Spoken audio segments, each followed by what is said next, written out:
Hello guys, welcome to daily postman vlog day 11. ഇന്നത്തെ ദിവസം നല്ലതാവുന്നുള്ള ശുഭപ്രതീക്ഷയിൽ വീട്ടിൽ നിന്ന് ഇറങ്ങി.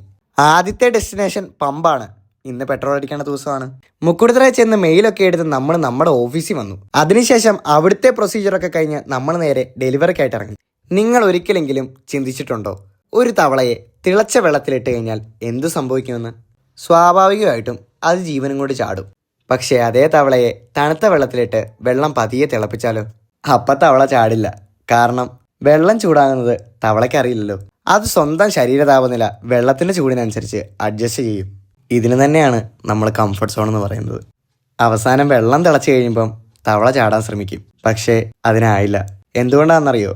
കാരണം ചാടാനുള്ള ഊർജ്ജം മൊത്തം അത് അഡ്ജസ്റ്റ് ചെയ്ത് തീർത്തു. ഒടുവിൽ തവള അവിടെ തന്നെ കിടന്ന് മരിക്കും. ഞാനിവിടെ പറഞ്ഞത് തവളയുടെ കാര്യമല്ല, വെള്ളത്തിൻ്റെ കാര്യമല്ല. നിങ്ങൾ ഓരോ ദിവസവും അഡ്ജസ്റ്റ് ചെയ്ത് തീർക്കുന്നത് നിങ്ങളുടെ സമയം മാത്രമല്ല, നിങ്ങളുടെ ജീവിതം കൂടിയാണ്.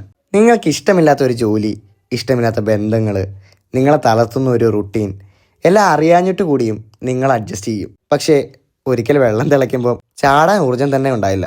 അതുകൊണ്ട് വെള്ളം തിളയ്ക്കുന്നതിന് മുമ്പേ ചാടാൻ പഠിക്കും. കംഫർട്ട് സോണിൽ നിന്ന് വെളിവരൂ. ഞാൻ ഈ പറയുന്നത് കൊണ്ട് ആർക്കെങ്കിലും എന്തെങ്കിലും ഉപകാരം ഉണ്ടാവട്ടെ. ഏതായാലും കടമകളൊക്കെ തീർത്ത് പോസ്റ്റ്മാൻ വീട്ടിലേക്കാണ്. അപ്പോൾ ഇന്നത്തെ പോസ്റ്റ്മാൻ്റെ ജീവിതം ഇവിടെ കഴിഞ്ഞു.